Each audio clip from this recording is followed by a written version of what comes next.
Hello everyone, मैं हूं Bhupesh Paliwal. Unacademy के इस लाइव प्लेटफॉर्म पे आप सभी का स्वागत करता हूं। Welcome to Unacademy. देखिए, जितने भी लोग इस क्लास का वेट करते हैं, जितने भी लोग ऐसे हैं जो इस क्लास का नोट डाउन कर रहे हैं, नोट्स बना रहे हैं, मैं सभी को बता दूं कि बहुत ही बढ़िया चल रही है क्लास। और आप लगातार जिस प्रकार से मेहनत कर रहे हैं, तो आप निश्चित ही रूप से 45 दिनों का जो टारगेट हमने लिया है, लक्ष्य 45, आप निश्चित रूप से 45 दिनों के अंदर इस कोर्स को कंप्लीट कर लेंगे। बाकी जितने भी लोग ऐसे हैं जो क्लास के अंदर नए हैं, जिनको नहीं पता है, तो वो लोग ध्यान दीजिएगा। देखो, हमने टारगेट सेट किया है 45 डे का टारगेट सेट किया है, जिसके अंदर हम क्या करने वाले हैं, एमपीएसआई के लिए जितने भी जरूरी टॉपिक है जो कवर कर सकते हैं हम, जीएस के लिए, जनरल स्टडी के लिए, वो हम यहाँ पे कवर करेंगे। बाद में यहाँ पे कवर करने के बाद में अनअकैडमी ऐप पर प्लस पर एक कोर्स भी लेकर आएंगे हम, इसी लॉजिक के ऊपर, इसी बेसिस से, तो वो भी ध्यान रखना। तो अभी के लिए समझो मेरी बात को ध्यान से। तो 45 दिन का जो ये कोर्स आपके लिए रखा गया है एमपीएसआई के लिए, इसमें हिस्ट्री से शुरू हुआ है हमारा कोर्स। हिस्ट्री से, जिसके अंदर मैंने आपको सिंधु सभ्यता, वैदिक सभ्यता, महाजनपद, बौद्ध, जैन, इसके बाद में मौर्य, अन्य शासक, गुप्त, गुप्त के बाद में सल्तनत काल, उसके बाद में मुगल, मुगल दो पार्ट में पढ़ा हमने। और देन मुगल पढ़ने के बाद में आज हम पढ़ रहे हैं बेटा क्या, कंपनी का आगमन। अंग्रेज अब भारत आ जाएंगे, अंग्रेजों का आक्रमण देखेंगे। अब देखो, मैंने कितने लेक्चर ले लिए, 1 2 3 4 5 6 7 8 9 10 11। टोटल बेटा आपके लेक्चर कितने हो गए, 11 लेक्चर हो चुके हैं। कंटिन्यू चल रहा है। अब बच्चे बोलते हैं सर कंटिन्यू लेक्चर लो। अब कंटिन्यू लेक्चर चल रहा है एक ही ग्राफ के साथ में। आप केवल करें क्या, जीरो से लेकर शुरू करें इतिहास, तो आपको काफ़ी इंप्रूवमेंट होगा, काफ़ी ग्रोथ मिलेगा आपको इस वाले लेक्चर में। तो जरूर इसको कंप्लीट करें। आज का टॉपिक क्या है आपका, कंपनी का आगमन। अब सब लोग ध्यान से सुनो। कंपनी का आगमन जो लॉजिक है, उसको मैं पढ़ाने से पहले मैं थोड़ा सा आपको एक कॉन्सेप्ट आपके माइंड में सेट करना चाहता हूँ। देखो, बाबर जब आया था भारत, बाबर वो आया था 1526 में, याद करो, पानीपत का प्रथम युद्ध, बाबर 1526 में आया था। और कंपनी की अगर बात करें तो पहले आया था वास्को डिगामा, और यह आया था 1498 में, 1498 में। मतलब बाबर के पहले, समझो मेरी बात को, मुगल के पहले कौन आ गए थे, आपके विदेशी यात्री आ गए थे, या फिर बोल सकते यूरोपीय आ गए थे भारत। ये माइंड में सेट रखना, ठीक। तो कुल मिलाकर जो बाबर है, अकबर है, ठीक है, ये सब लोग ऊपर से, मतलब नॉर्थ वाला पार्ट है, वहां से जीतते हुए नीचे की तरफ आएंगे, और अंग्रेज और बाकी के लोग नीचे से, दक्षिणी भाग से जीतते हुए ऊपर की तरफ आएंगे। ये बात हमको देखना होगी, ठीक है, आज के पार्ट में। सबसे पहले हम देखते हैं कंपनी के अंदर कौन कौन आया। तो बहुत सारे बच्चों को इस बात को लेकर डाउट रहता है कि कंपनी के शासन में कौन कौन ऐसी कंपनी है जो भारत आई है। तो अगली बार कभी कोई पूछे तो आप जवाब दे पाओ। तो सबसे पहले ध्यान से देखो, पुर्तगाल, पोर्तुगीज जिसे कहते हैं, डच, ये भारत आए बेटे, अंग्रेज और फ्रांसीसी, ठीक। पुर्तगाल वाले भारत आए हैं, डच आए हैं जिसको नीदरलैंड बोलते हैं, आज की तारीख में क्या बोलते हैं, नीदरलैंड। इनका एक नाम और है, हॉलैंड, तो याद रखना ये एक ही देश है, डच। अंग्रेज जिसको हम बोलते हैं आज की तारीख में ग्रेट ब्रिटेन, ठीक है। यूके, ये वही है, अलग अलग कंट्री मिलके यूके बनाता है वैसे तो, बाकी अभी के लिए समझो वही है। फ्रांसीसी, ये चार, चार आपके लिए महत्वपूर्ण होंगे। इसके अलावा बेटा दो और है, डेनमार्क और स्पेन, ये भी आया था भारत, ठीक है। पर इन दोनों को बिजनेस सही से हो नहीं पाया, तो इन लोगों ने बाद में संधि कर ली, किससे, अंग्रेजों से, कि हमको कोई मतलब नहीं है, आप तो केवल हमको सामान बेचो और हम हमारे देश में बेच लेंगे, ठीक। तो बचेंगे कौन कौन, पुर्तगाल, डच, अंग्रेज और फ्रांसीसी, ठीक। अब सुनो ध्यान से। देखो बेटा क्या है, अगर आपने थोड़ा लॉजिक लगाया हो, ठीक है, थोड़ा सा लॉजिक लगाया हो, तो ध्यान से देखो, आपका ये वाला जो हिस्सा है, ध्यान से देखो बेटा, ये यूरोपीय वाला हिस्सा है और ये अफ्रीका वाला भाग है,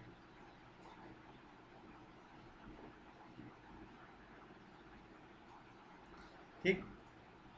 अब देखो, ये जो भारत का हिस्सा है, जब अंग्रेज यहाँ से सामान लेकर जाते थे, ठीक है, अलग अलग रास्ते थे, पहले इस रास्ते को फॉलो करते थे, बाद में यहाँ पे स्वेज कैनाल बना दी थी इन्होंने, ठीक है, ये स्वेज कैनाल वाला हिस्सा है। तो कुल मिलाकर कहने का मतलब ये है कि लगातार व्यापार करते गए। अब ये जो यूरोप है, समझना मेरी बात, यूरोप के लिए जो भारत वाला क्षेत्र है वो किस दिशा में, किस डायरेक्शन में, तो ईस्ट डायरेक्शन में, ठीक है। और किस देश की कंपनी बनाई गई है, तो इंडिया। तो क्या बन जाएगा, east India company, EIC, east India company, ठीक। आगे समझ में, यूरोप के पूर्व में ईस्ट इंडिया कंपनी। अब लॉजिक सुनो बेटा, ईस्ट इंडिया कंपनी अगर कोई बोले तो इसका मतलब क्या है, जब भी कोई आपसे बोले ईस्ट इंडिया कंपनी, मतलब वो किसकी बात कर रहा है, British east India company, simple. लेकिन ऐसा नहीं है कि ईस्ट इंडिया कंपनी केवल ब्रिटेन के पास थी। देखो, एक फ्रांसीसी ईस्ट इंडिया कंपनी भी थी बेटा, एक स्पेनिश ईस्ट इंडिया कंपनी भी थी। जो स्पेन की कंट्री के अंदर व्यापारियों द्वारा चलाया गया समूह था वो स्पेनिश ईस्ट इंडिया कंपनी, फ्रांसीसियों के द्वारा चलाया जाने वाला समूह फ्रांसीसी ईस्ट इंडिया कंपनी, डच के द्वारा चलाया गया तो डच ईस्ट इंडिया कंपनी, लेकिन पुर्तगाल ईस्ट इंडिया कंपनी। लेकिन इन सब में सक्सेसफुल कौन सी रही, एक ही रही है, कौन सी, ब्रिटेन वाली। इस कारण से हमें केवल एक ही याद रहता है, ब्रिटेन या ब्रिटिश ईस्ट इंडिया कंपनी। हमारे माइंड में एक ही है, ब्रिटिश ईस्ट इंडिया कंपनी, क्योंकि ये सब फ्लॉप हो जाएगी, ठीक। तो चलो शुरू करते हैं, आगे बढ़ते हैं। देखो क्या है खास, सबसे पहले पुर्तगाल, ध्यान दीजिएगा पुर्तगाल के बारे में क्या खास है। देखो, पुर्तगाली 1498 में, 1498 में वास्को डी गामा सबसे पहले कहाँ पर आया, कालीकट, केरल में कालीकट पे वास्को डी गामा उतरा। 1505 मतलब 7 साल बाद फ्रांसिस्को डी अल्मेडा, नाम याद रखना, क्या नाम है, फ्रांसिस्को डी अल्मेडा, ये पुर्तगाल का गवर्नर या वायसराय बनकर आया। मतलब पुर्तगाली वायसराय बनकर कौन आया सबसे पहले, फ्रांसिस्को डी अल्मेडा, ये भारत का प्रथम पुर्तगाली वायसराय बना। इसी फ्रांसीसी डी अल्मेडा जो है, इसके बाद में आगे आया 1509, और नाम क्या है, अल्फांसो, नाम ध्यान से देखो, अल्फांसो, हाफूज आम का नाम होता है अल्फांसो, ठीक है, सुना होगा आपने, बादामी जो है अल्फांसो, तो अल्फांसो द अल्ब्रुक, नाम क्या है इसका, अल्फांसो द अल्ब्रुक, ये भारत में आया 1509 में, और किसकी तरफ से आया, पुर्तगाली वायसराय बनकर आया। इसके बारे में खास क्या है, देखो, इसने भू विजय नीति अपनाई, मतलब पहली बार ऐसा वायसराय आया है जिसने युद्ध करके या जगह को हड़प कर धीरे धीरे क्या करा, पुर्तगाल के हिस्से में जगह को बढ़ाया। और इसी की इस नीति के तहत 1510 में बीजापुर के सुल्तान जो थे, नवाब जो थे, यूसुफ आदिल शाह, उनसे उसने क्या जीत लिया, गोवा। ये मैंने, अगर आपने कल का मेरा क्विज लगाया होगा तो आपको पता होगा, कल मैंने पूछा था कि बीजापुर का जो क्षेत्र है वो किसने जीता था, तो अल्फ्रांसो द अल्ब्रुक ने जीता था बीजापुर क्षेत्र, ठीक, आदिल शाह से, यूसुफ आदिल शाह से। और इसने बीजापुर में एक दुर्ग भी बनवाया, एक किला भी बनवाया था, ये भी याद रखना। तो ये पुर्तगाल के द्वारा खास बात है, केवल मेन बिंदुओं को रखा गया है, फालतू बिंदु एक भी नहीं है आपके लिए, चिंता मत करो। आगे, पुर्तगाल लोगों ने सबसे पहले भारत में क्या शुरू किया, देखो, तंबाकू की खेती, जहाज निर्माण और प्रिंटिंग प्रेस, ये तीन चीजें जो है वो भारत लेकर आए। कौन लेकर आए, पुर्तगाल। निम्न में से क्या पुर्तगाल लेकर नहीं आए, तंबाकू की खेती, जहाज निर्माण, प्रिंटिंग प्रेस, और एक चौथा कुछ भी दे देंगे, कॉफी मान लो, तो कॉफी लेकर नहीं आए, तंबाकू की खेती लेकर आए हैं। तंबाकू की खेती हमारे वहाँ इनकी वजह से होने लगी, जहाजों का निर्माण का कारखाना, और प्रिंटिंग प्रेस लेकर कौन आया, पुर्तगाली, याद रखो। पुर्तगाल ईस्ट इंडिया कंपनी के बारे में खास क्या है, तो 1498 में इसकी स्थापना हुई थी, और पुर्तगालियों ने पहली कोठी, आप ये समझ लो कि आज का आपका जो चैप्टर है उसका सबसे महत्वपूर्ण पार्ट क्या है, अंग्रेजों की पहली कोठी कौन सी थी, पुर्तगाल की पहली कोठी कौन सी थी, फ्रांसीसियों की पहली कोठी कौन सी थी, ये तो बिल्कुल भी मत भूलना, सबसे इंपॉर्टेंट पार्ट है। तो पुर्तगालियों की सबसे पहली कोठी कहाँ पे थी भारत में, तो वो थी कोचीन में, केरल में ही उतरे थे सबसे पहले, और कोच्चि जो है, कोचीन, वो थी पुर्तगालियों की पहली कोठी भारत में। चलो, तो इस प्रकार से पुर्तगालियों का शुरुआत हुई और अंत हुआ, इसके अलावा इसके अंदर कोई खास बात नहीं है। आगे डच। अब डच, हॉलैंड, नीदरलैंड, मैंने बताया आपको। देखो पुर्तगालियों के बाद में भारत में कौन आया? डच। डब नहीं बेटा, डच है ना, लिख लेना डच है ये। डच आए, इन्होंने 1602 में क्या किया? तो 1602 में डच ईस्ट इंडिया कंपनी की स्थापना करी। और 1605 में सबसे पहला कारखाना कहाँ पे खोला? मुसलीपट्टनम में। ये भी ध्यान रखना, ठीक, आंध्र प्रदेश के पास वाला हिस्सा है मुसलीपट्टनम। और इन्होंने सबसे पहली फैक्ट्री कहाँ पर खोली? मुसलीपट्टनम में, या मछलीपट्टनम बोल सकते हो इसको। ये मछलीपट्टनम में इन्होंने फैक्ट्री खोली सबसे पहले, डच। ये इसके बारे में खास है, और कोई जानकारी इसके बारे में खास नहीं है जो आपके एग्जाम के रिगार्डिंग इम्पोर्टेंट रहे। चल, इसके बाद मैं आपको बता दूं चल क्या रहा है बेटा, देखो ध्यान से, कोई भी कंफ्यूज मत होना। लक्ष्य एमपीएसआई 2020 एक कोर्स चल रहा है जिसके अंदर 45 के डे के अंदर आपको एमपीएसआई की कंप्लीट प्रिपरेशन करवाना है। अभी एक क्विक क्लास चल रहा है, ठीक है। आगे मैं इसी क्लास को प्लस पर डीप में पढ़ाने वाला हूँ। वैसे मैंने शुरू में डीप में पढ़ाकर बता दिया आपको कि हम क्लास कैसे लेने वाले हैं, ठीक। तो आगे वैसी क्लास होने वाली है। अभी एक शॉर्ट में चल रहा है क्लास, 3:30 बजे क्लास डेली लगती है, इसका ध्यान रखो।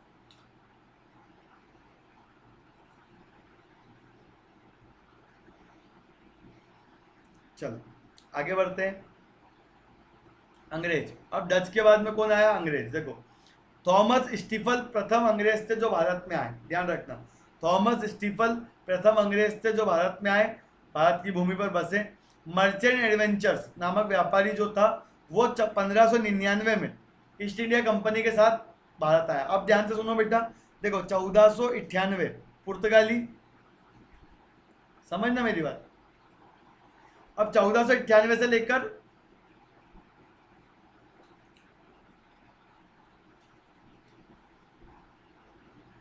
2 साल बाद ही क्या हो जाएगा आपका? 1500। और 1500 से लेकर बेटा 1600 तक, मतलब कुल मिलाकर 100 साल तक किसने मजे लूटे? 100 साल तक पुर्तगालियों ने और डच ने, इन्होंने मजे लूटे। लेकिन एक मजे की बात यह है कि पुर्तगालियों ने पहले इस मार्ग को, भारत का मार्ग को क्या रखा? राज रखा। बाद में अंग्रेजों ने भी पीछा कर करके रास्ता ढूंढ लिया कि ये देश है जहाँ से पुर्तगाली बिजनेस करते हैं, ठीक है। अंग्रेज भारत आए थे मसालों के लिए, ठीक है। भारत के अंदर जो मसाले थे, काली मिर्ची वगैरह, ये उनके वहाँ नहीं मिलती थी। इसी की खेती के लिए सबसे ज़्यादा वो आए थे। कपास की खेती जो होती थी हमारे वहाँ, उसके लिए आए थे। तो इन सब चीज़ों के चक्कर में अंग्रेजों ने पुर्तगालियों का काफ़ी पीछा किया, काफ़ी सालों तक इन्होंने राज रखा। लेकिन अंत में अंग्रेजों ने भारत को ढूंढ लिया और 1600 में अंग्रेज भारत। अब 1599 में मर्चेंट एडवेंचर्स नामक व्यापारियों के समूह ने क्या? ईस्ट इंडिया कंपनी की स्थापना करी। 31 दिसंबर, ध्यान से देखो, 31 दिसंबर 1600 में इन्होंने क्या किया? अपनी रानी, जो इनकी रानी थी, नाम क्या था? एलिजाबेथ प्रथम, ध्यान से, एलिजाबेथ प्रथम। तो एलिजाबेथ प्रथम से एक परमिशन लिया, एक तरीके से एक परमिशन कार्ड लिया, जिसको क्या बोलेंगे? चार्टर। तो अब जब भी आपको एक वर्ड यूज होगा चार्टर, मतलब क्या है? Permission card. तो इन्होंने एलिजाबेथ के द्वारा एक चार्टर या परमिशन, एक नियम बुक जो बोल सकते हो आप, कानून जो रूल बुक है, उसके द्वारा इन्होंने क्या करा? भारत के साथ व्यापार करने का क्या कर लिया? परमिशन ले लिया अपनी रानी से। एलिजाबेथ ने इनको परमिशन दी और ये भारत इस हिसाब से आए। बाद में एलिजाबेथ के बाद में जेम्स प्रथम ने इसे क्या कर दिया? इस चार्टर को परमानेंट कर दिया कि हाँ, ईस्ट इंडिया कंपनी व्यापार कर सकती है और हमें क्या देगी? समय समय पे टैक्स। चलो ये भी ध्यान रखना। आगे देखो क्या है। 1615 में सर टॉमस रो जो थे वो मुगल दरबार में आए और कुछ व्यापारिक रियासतें प्राप्त करी। टॉमस रो जो थे जहांगीर के काल में आए थे, याद करो, जहांगीर। और जहांगीर के काल में आके इन्होंने क्या किया? कुछ व्यापारिक रियासतें, मतलब इन्होंने व्यापार करने की परमिशन ली कि हमें व्यापार करने की परमिशन दो। मुगल दरबार ने उनको व्यापार करने की परमिशन दे दी। 1608 में क्या हुआ? ध्यान से देखो, 1608 में अंग्रेजों ने प्रथम फैक्ट्री, अब सबसे इंपॉर्टेंट है बेटा ये, देखो पुर्तगालियों की फैक्ट्री कहाँ पे थी? पहली कोचीन में, भूलना नहीं है ना, यही इंपॉर्टेंट है बेटा। डच की कहाँ पे थी? मुसलीपट्टनम में। और अब आया अंग्रेज, और अंग्रेजों की कहाँ पर खुली है? सूरत में। तो सबसे पहले फैक्ट्री कहाँ पे खोली है? सूरत में। ध्यान से देखो, सूरत में फैक्ट्री खोली सबसे पहले 1611 में। कहाँ पे खोली?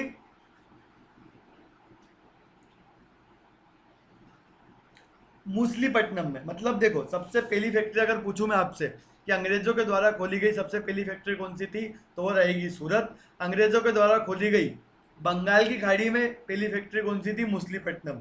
या भारत के पूर्वी तट पे खोली गई सबसे पहली फैक्ट्री कौन सी थी, मूसलीपट्टनम। ये भी ध्यान रखना। अब 1690 में जॉब चार्नक, एक व्यक्ति है जिसका नाम क्या है, जॉब चार्नक, और उसने कलकत्ता शहर की स्थापना करी। तो मतलब कलकत्ता जो अभी की तारीख में आप देखते हो वो पहले इतना ज़्यादा डेवलप नहीं था। जॉब चार्नक ने 1690 में कलकत्ता की स्थापना करी। एग्जाम में पूछा गया क्वेश्चन है, कलकत्ता की स्थापना किसने करी, जॉब चार्नक ने कलकत्ता की स्थापना करी है, याद रखना। 1700 में इसने क्या करा, इसको प्रेसिडेंसी बनाया। मतलब इस पूरे क्षेत्र को क्या कर दिया कि अभी अंग्रेजों की हुकूमत है, अंग्रेज यहाँ पे शासन कर रहे हैं और यहाँ पे रह के अपने व्यापार कर रहे हैं। आगे क्या हुआ वो देखो। 1717 में मोस्ट इंपॉर्टेंट, 1717 में बंगाल, बिहार, उड़ीसा में बिना चुंगी पटाए के व्यापार करने की इजाजत किससे लेकर आए, फारूक सीकर से। अब ये इंपॉर्टेंट है, सुनो मेरी बात।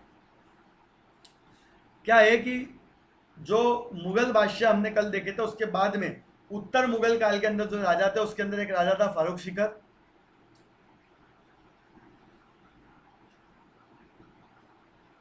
और अंग्रेजों ने क्या किया, फारूक सीकर के पास जाके उससे परमिशन लेकर आ गए कि बंगाल, बिहार, उड़ीसा वाला जो क्षेत्र है वहां पे हम क्या करेंगे, बिजनेस करेंगे बिना टैक्स दिए। अब एक बात ध्यान से सुनो बेटा, ये जो क्षेत्र है जिसके बारे में हम बात कर रहे हैं, ये एक्चुअल में बंगाल, बिहार, उड़ीसा, ये मुगलों का भी नहीं रहा। इन्होंने भी क्या कर दिया है, किराए पे दे दिया है बंगाल के नवाबों को। तो कुल मिलाकर इन्होंने क्या कर दिया कि हाँ ठीक है तुम बिजनेस करो, और वहाँ का जो नवाब है उसको बोल देना कि मैंने कहा है, ठीक है। तो बंगाल के नवाब कुछ नहीं बोल सकता था, क्योंकि बंगाल के नवाब को भी किराए पे किसने दिया है, मुगलों ने ही दिया था। तो ये भी ध्यान रखो। अब देखो, अंग्रेजों ने मद्रास मतलब चेन्नई में सेंट जॉर्ज किले का निर्माण करवाया। एग्जाम में पूछा गया है, सेंट जॉर्ज किले का निर्माण किसने करवाया, अंग्रेजों ने। अंग्रेजों के द्वारा निर्मित भारत में पहला किला कौन सा था, सेंट जॉर्ज किला। कहाँ पर है, चेन्नई में पहला किला है भारत में अंग्रेजों के द्वारा बनाया गया। तो ये भी ध्यान रखो। अब ये था अंग्रेजों के बारे में खास। अब बात करेंगे डेनमार्क के बारे में, डेन ईस्ट इंडिया कंपनी। तो देखो बेटा, डेन ईस्ट इंडिया कंपनी जो थी, डेनिश बोलते हैं इसको, डेनिश ईस्ट इंडिया कंपनी, 1616 में इसकी स्थापना हुई। कोबार मतलब तमिलनाडु, सेरामपुर बंगाल में इन्होंने कोठियां स्थापित करी, लेकिन ज़्यादा देर डेवलप नहीं रह पाए। बाद में इन्होंने क्या किया, अंग्रेजों से संधि कर ली और कह दिया कि आप हमारे साथ व्यापार करो, आप भारत से लेकर आओ सामान और हमको यूरोप में बेच दो, हम व्यापार करेंगे हमारे देश में, ठीक। शांतिपूर्वक इन्होंने इस प्रकार से दिमाग से व्यापार किया, Dane east India company.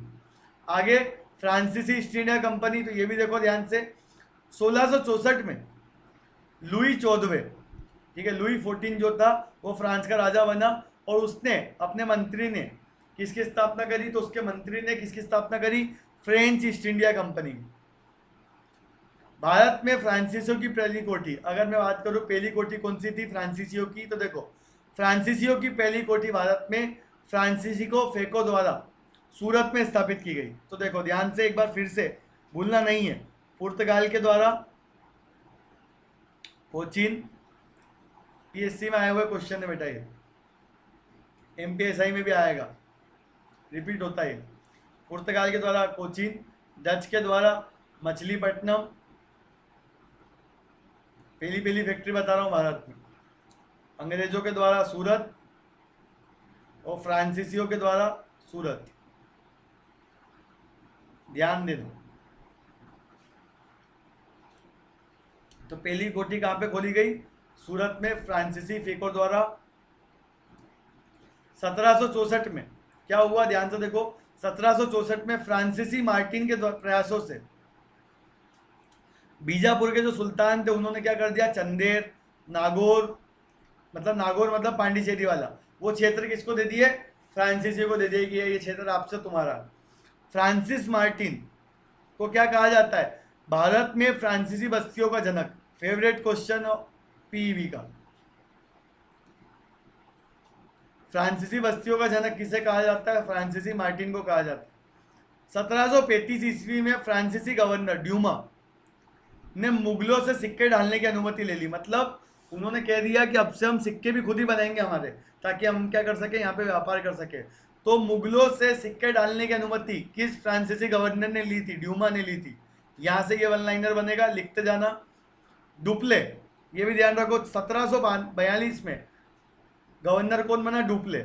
Exam में कई बार आता है कि फ्रांसीसी गवर्नर का नाम क्या है, तो डुप्ले। ठीक है, बहुत फेमस था डुप्ले। अब यहाँ तक रहा आपका सेगमेंट, लेकिन एक चीज और बता दूं, फ्रांसीसी इस प्रकार से भारत में डेवलप होते गए। 1760 में एक युद्ध हुआ जिसको बोलते हैं वांडीवाश का युद्ध, और इस युद्ध के बाद में अंग्रेजों ने क्या कर दिया? फ्रांसीसियों को हरा दिया बेटा, और पूरे देश पर कब्जा कर लिया। फ्रांसीसियों के हाथ में क्या आया? केवल पौंडीचेरी। बाकी पूरा हिस्सा किसका हक में चले गया? अंग्रेजों के हक में। तो 1760 का वांडीवाश का युद्ध भी याद रखना। तो आज मैंने आपको बताया किस प्रकार से जो विदेशी कंपनियां थी वो भारत के अंदर स्टेबल हुई, और उनके बारे में जो खास खास बिंदु थे वो मैंने बताया। एक बिंदु भी मैंने फालतू का नहीं बताया, कहानी के तौर पे घुमाने की कोशिश बिल्कुल भी नहीं करी है। तो इस बात का जरूर ध्यान रखें।